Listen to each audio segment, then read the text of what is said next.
My name's Adam, I'm 37, and I've been married to my wife, Julia, 35, for 8 years. If you'd asked me last month, I'd have said our marriage wasn't perfect, but it was solid. Now, I'm not sure if anything I believed was ever real.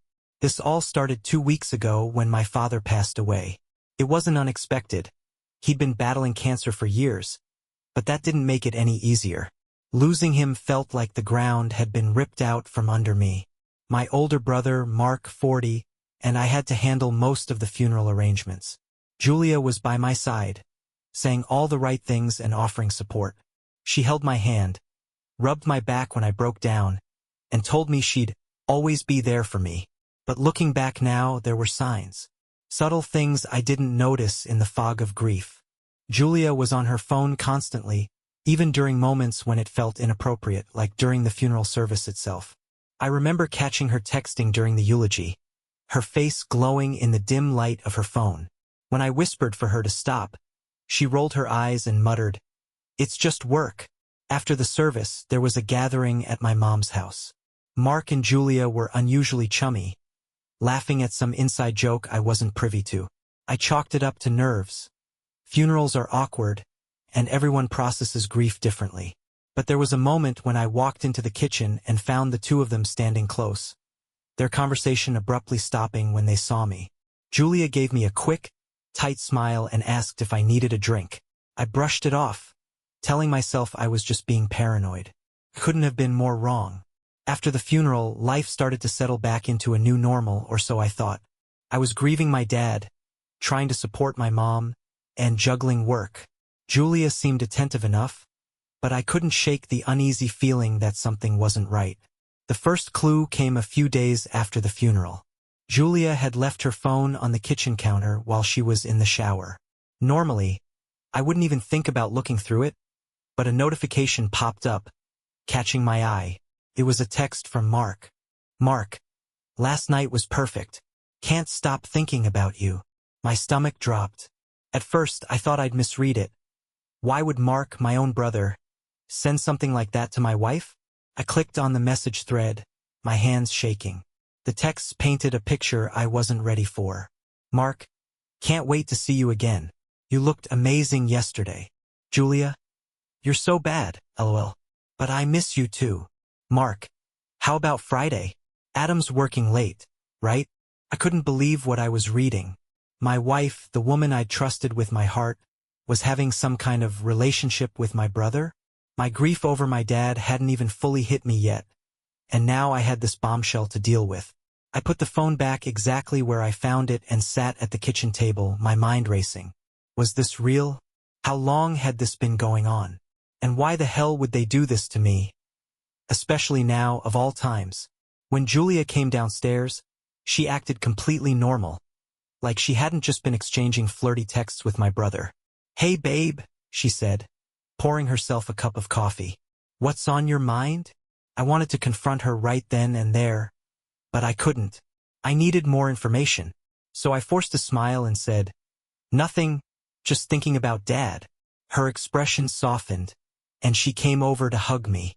"I know it's hard, but I'm here for you," she said, rubbing my back. The hypocrisy of her words made my skin crawl. That night, after Julia fell asleep, I started digging. I went through her phone, her emails, her social media. What I found made my stomach turn. This wasn't just a one-time thing. It had been going on for months. Flirty texts, photos, even mentions of sneaking around while I was at work or running errands. And the worst part? Some of the messages had been sent while we were planning my dad's funeral. I couldn't sit on this any longer. The betrayal was eating me alive, and I knew I needed to confront Julia before it consumed me entirely. The next evening, after putting the kids to bed, I sat her down in the living room.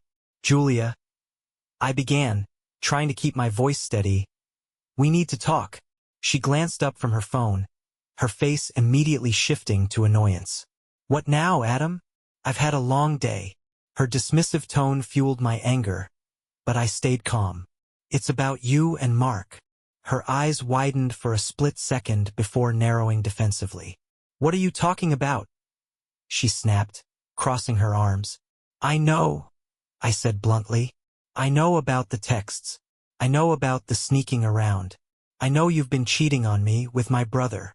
Her mouth opened and closed like a fish gasping for air. Wait, what? She said, her voice going high-pitched. You've been snooping through my phone? Don't even try to turn this around on me. I said, my voice rising. This isn't about me looking at your phone. This is about you betraying me.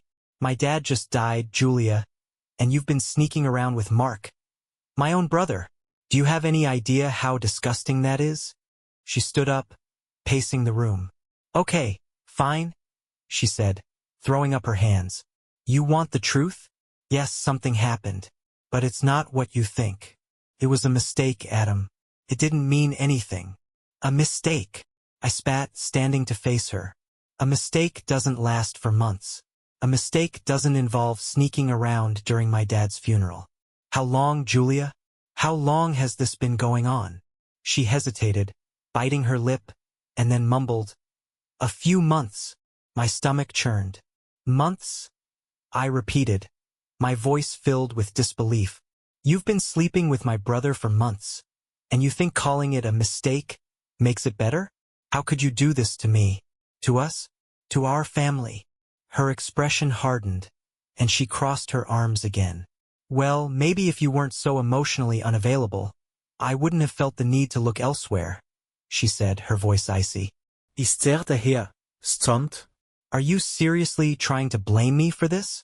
I'm just saying, she said, her tone defensive. You've been so wrapped up in work and your family drama that you barely even notice me anymore.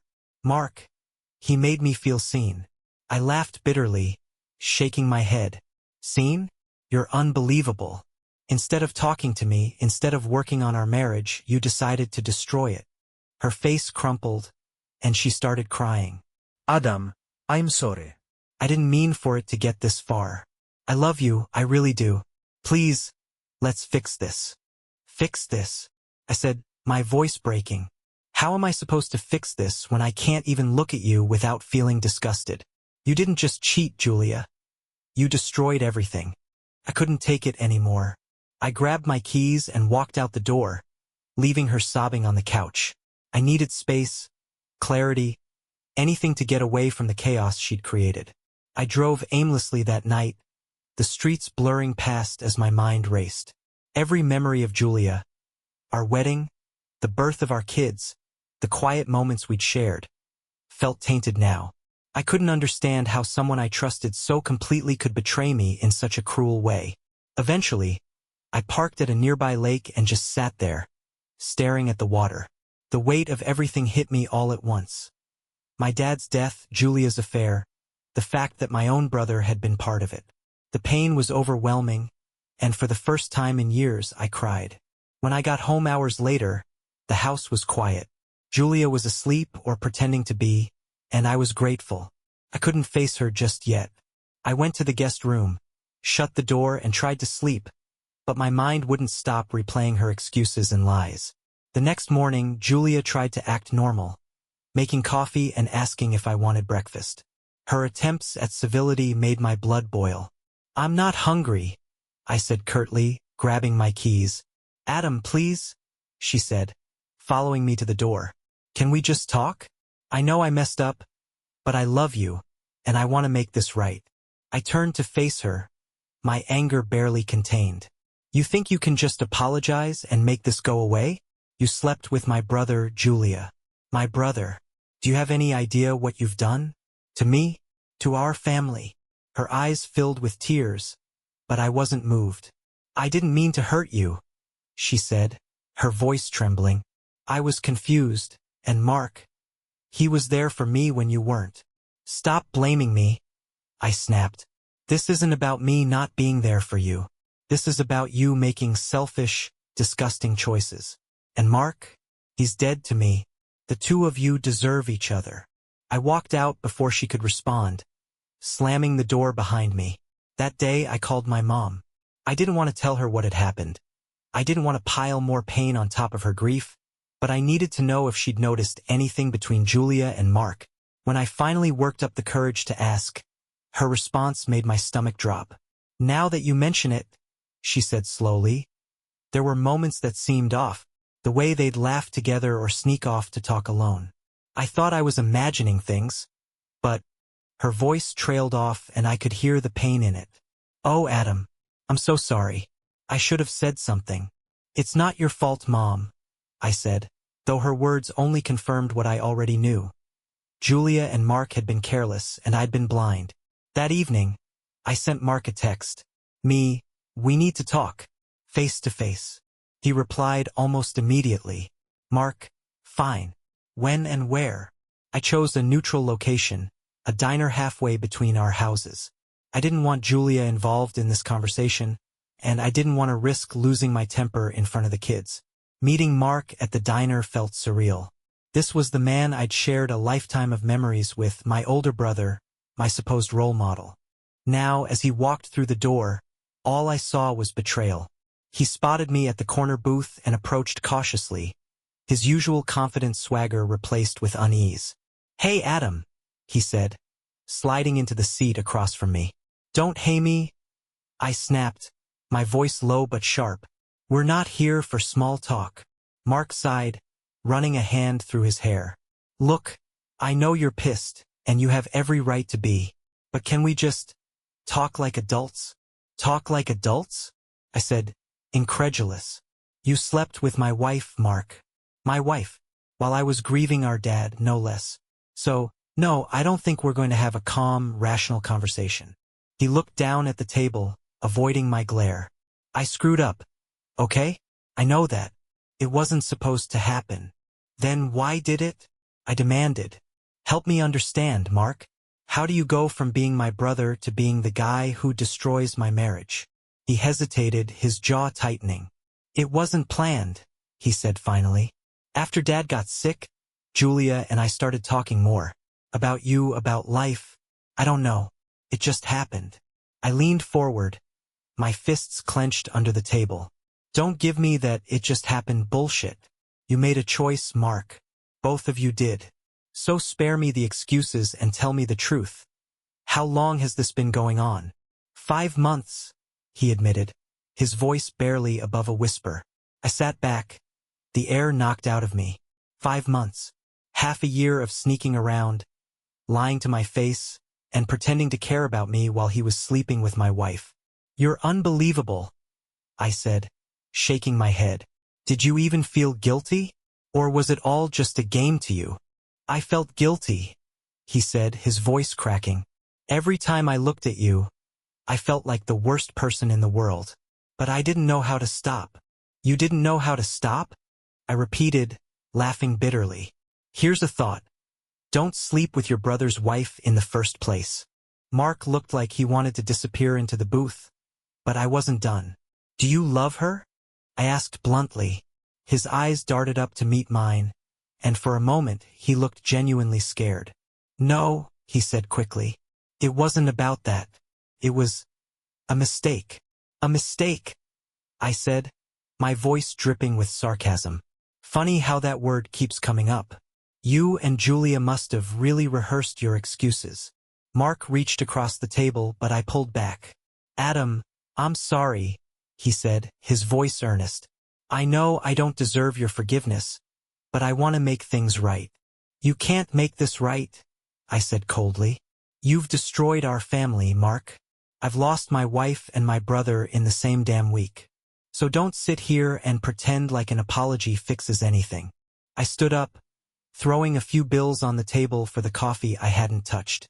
We're done here, I said, looking him dead in the eye. And we're done as brothers. Don't contact me. Don't come near my family. And don't expect me to ever forgive you. Mark didn't try to stop me as I walked out. For the first time, I felt like I'd reclaimed a small piece of my dignity. But the pain was still raw, and I knew the hardest part was yet to come. Walking out of that diner felt like leaving a part of myself behind. Mark and I had shared everything, childhood memories, family traditions, inside jokes. But now, every connection we'd ever had felt poisoned. The drive home was quiet, except for the storm in my mind. My thoughts were a chaotic mix of anger, sadness, and disbelief.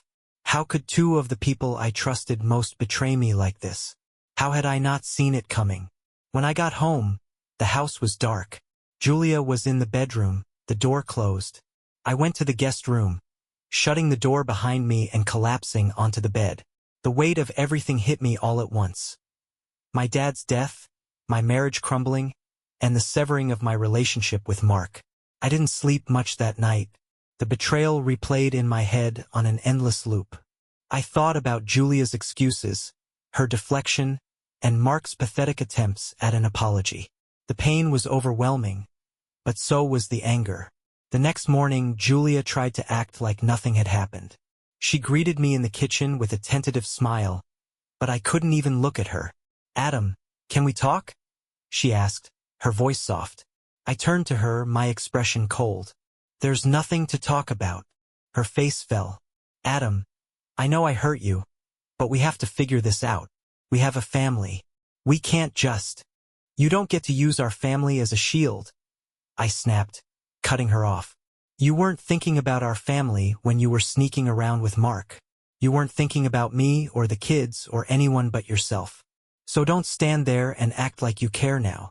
Her eyes filled with tears, but I didn't care. I walked out of the kitchen, leaving her standing there alone. Over the next few days, I threw myself into work, trying to distract myself from the chaos at home. Julia texted me constantly, apologizing, begging for a chance to fix things. But I ignored her messages, refusing to engage. One night, as I sat alone in the guest room, my phone buzzed with another text. This time from my mom. "Mom, I heard about you and Julia. I'm so sorry, Adam. Please let me know if you need anything." My stomach sank. I hadn't told her the full story yet, but clearly, word was getting out. I knew I couldn't keep the truth hidden forever, especially with Mark involved. The thought of explaining everything to my mom, to our family, was exhausting. But more than that, I hated the idea of people looking at me with pity, whispering behind my back about how my wife and brother had destroyed my life. That night, I sat in the dark, trying to figure out my next move. Divorce seemed inevitable, but the thought of dismantling everything we'd built, our home, our routines, our family, was devastating. For the first time, I wondered if I'd ever feel whole again. The weight of everything, the betrayal, the lies, the fallout, had left me feeling stuck. But sitting in that guest room night after night, I realized something. I couldn't stay in limbo. I had to take control of my life again, even if it meant making decisions I wasn't ready for. The next morning, I made 2 phone calls. The first was to my lawyer.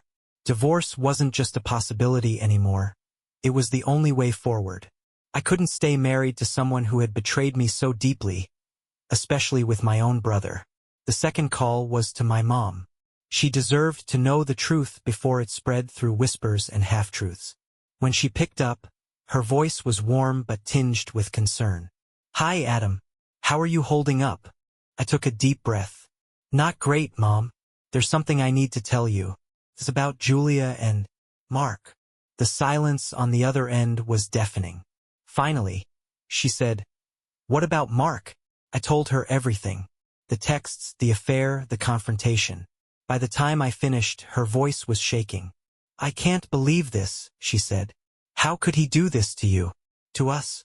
"I don't know," I said, the exhaustion clear in my voice. "But it's over. I've already started the process of filing for divorce." Mom was quiet for a moment before saying, "I'm so sorry, Adam.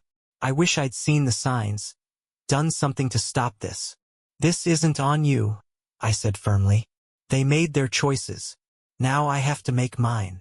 That afternoon, I sat Julia down to tell her my decision. She was sitting on the couch, looking more nervous than I'd ever seen her. "I'm filing for divorce," I said without preamble. Her eyes widened, and she shook her head. "Adam, no. Please. We can work through this. We can go to counseling." "It's too late for that," I interrupted. "You didn't just betray me. You betrayed our family. You lied to me, to the kids, to everyone. And you did it with my brother. There's no coming back from that." Tears streamed down her face as she begged me to reconsider. "I love you, Adam. I made a mistake, but I love you. Doesn't that count for something?" "No," I said, my voice cold. Love isn't just words, Julia. It's actions. And your actions made it clear exactly how much I mean to you. She broke down, sobbing into her hands. But I didn't feel sorry for her. She'd made her choices, and now she was facing the consequences.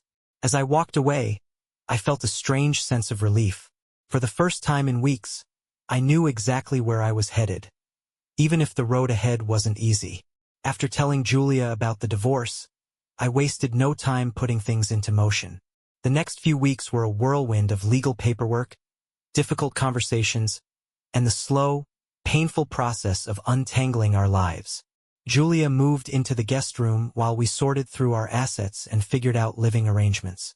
She tried to play nice, cooking dinner for the kids and acting like everything was fine, but I kept my distance. I wasn't interested in small talk or her attempts to smooth things over. One evening, while we were sorting through old family photos, Julia tried again. Adam, she said quietly, holding up a picture of us on our wedding day. Are you sure this is what you want? We've built so much together. Don't throw it all away. I stared at the photo for a long moment before answering. I didn't throw it away, Julia. You did. Every time you snuck around with Mark, you tore another piece of this apart. Her face crumpled and she set the photo down. I wish I could take it all back, she whispered. So do I said, my voice firm. But we can't. And I can't live like this anymore. The kids had been the hardest part of the whole process. Emma and Ryan didn't understand why Mom and Dad were fighting or why things felt so different at home. We hadn't told them about the affair. There was no way I was going to drag them into the details, but they could sense the tension. One night, Emma came into my room, clutching her favorite stuffed animal. Dad, she said softly, are you and Mom going to get a divorce? I sat up, pulling her into my lap. Sweetheart, your mom and I love you and Ryan more than anything, but sometimes grown-ups have problems they can't fix. That doesn't mean we don't love you. It just means we're going to live in different houses from now on. She started to cry, and I held her tightly, my heart breaking. But I don't want us to be apart, she said through her tears. I know, I said, my voice thick. I don't want this either. But no matter what, we'll always be a family. That will never change. The next day, Julia started packing her things. She found an apartment nearby, close enough for the kids to see her regularly. Watching her take box after box out of the house was surreal. This was the woman I'd built a life with, the mother of my children, and now she was just leaving. The first night without her was strange. The house felt empty, even with the kids running around. But it also felt lighter, like a weight had been lifted. For the first time in a long time, I felt like I could breathe again. With Julia gone and the divorce underway, I started focusing on the future. My kids, my career, and most importantly, myself. It wasn't easy, and some days felt like I was dragging myself through the mud, but little by little, I began to feel human again. The kids adjusted surprisingly well, considering the circumstances. Emma still had moments of sadness, asking when things would go back to normal, but I reassured her that we were building a new kind of normal together. Ryan, being younger, adapted quickly. He seemed content as long as we stuck to our routines, homework, soccer practice, and bedtime stories. One of the biggest steps I took was reconnecting with old friends. During my marriage, I'd let some relationships fade, mostly because life was busy, but also because Julia hadn't been a fan of me spending time with certain people. Now, I had the freedom to rebuild those connections. One night, my best friend, Jake, invited me out for drinks. I almost said no. I wasn't in the mood to talk about everything, but he insisted. Sitting at the bar with Jake, venting about Julia and Mark, felt like a weight lifting off my shoulders. You didn't deserve any of that, man, Jake said, clinking his beer against mine. But you're handling it better than most would. You're stronger than you think. I wasn't sure if I believed him, but his words stayed with me. I also started therapy, something I'd been hesitant about at first. Talking to a professional helped me process the anger and sadness I'd been carrying. My therapist reminded me that it was okay to grieve, not just for my dad, but for the marriage I thought I had and the brother I'd lost. One day, while cleaning out the garage, I found an old box of photos. At the bottom was a picture of Mark and me as kids, fishing with Dad by the lake. I stared at it for a long time, the emotions swirling, anger, sadness, and a faint longing for the simplicity of those days. I wanted to hate Mark, and part of me did. But as much as he'd hurt me, I couldn't bring myself to erase the memories of the good times we'd shared. I wasn't ready to forgive him, but I realized I didn't want to carry the weight of hate forever. The same went for Julia. She still texted occasionally, apologizing or asking if I'd consider counseling. I kept my responses polite but distant, focusing only on co-parenting the kids. I wasn't interested in rehashing the past or giving her any false hope. Life wasn't perfect, but it was moving forward. I started finding joy in small things, taking the kids to the park, cooking dinner together, even sitting on the porch with a cup of coffee, enjoying the quiet. For the first time in months, I felt a flicker of hope. The finalization of the divorce brought a sense of closure I hadn't expected. Sitting in the courtroom, signing the last of the paperwork, I felt a weight lift off my shoulders. It wasn't joy, exactly, but it was relief. An end to the chaos Julia and Mark had brought into my life. Life didn't magically become easier overnight, but it became clearer. I stopped looking at everything through the lens of betrayal and started focusing on the parts of my life I still had. My kids, my friends, and the quiet strength I was rediscovering in myself. Emma and Ryan adapted better than I could have hoped. Our new routines became the foundation of our family, and the three of us grew closer in ways I hadn't imagined. One Saturday, while we were baking cookies, Emma looked up at me and said, "I like it when it's just us, Dad. It feels happy." Her words hit me hard. For so long, I'd worried about how the divorce would affect them, but hearing her say that made me realize we were on the right path. As for Julia, she stayed in her new apartment, focusing on rebuilding her own life. Our interactions became strictly about the kids, and I made it clear that any conversation beyond that was unnecessary. She tried reaching out a few times, offering apologies or asking if I'd ever consider reconciliation. My answer was always the same: no. Mark, on the other hand, had all but disappeared. He moved out of state shortly after the affair came to light, and I hadn't heard from him since. Part of me was grateful for the distance, but another part felt the absence of the brother I'd once known. I wasn't ready to forgive him, and I wasn't sure if I ever would be. One day, as I was organizing old boxes in the garage, I found a photo of my dad. He was holding a fishing rod, smiling at the camera with his usual warmth. I sat down and stared at it, letting the memories of him wash over me. Losing him had been one of the hardest things I'd ever faced, but it reminded me of the kind of man I wanted to be, for myself and for my kids. If I've learned anything from this mess, it's that betrayal doesn't define you. It hurts like hell, but it doesn't have to break you. Healing takes time, and it's not linear, but it's possible. You just have to take it one day at a time. For anyone out there going through something similar, my advice is simple. Surround yourself with people who lift you up, focus on what really matters, and never let someone else's actions make you doubt your worth. I'm not sure what the future holds, but for the first time in a long time, I feel hopeful. And for now, that's enough. Thank you for staying with me. This crazy journey is finally over, and I'm ready for what's next. Subscribe to the channel so you don't miss any more interesting stories. And leave a comment with what you would do in this situation. See you in the next videos.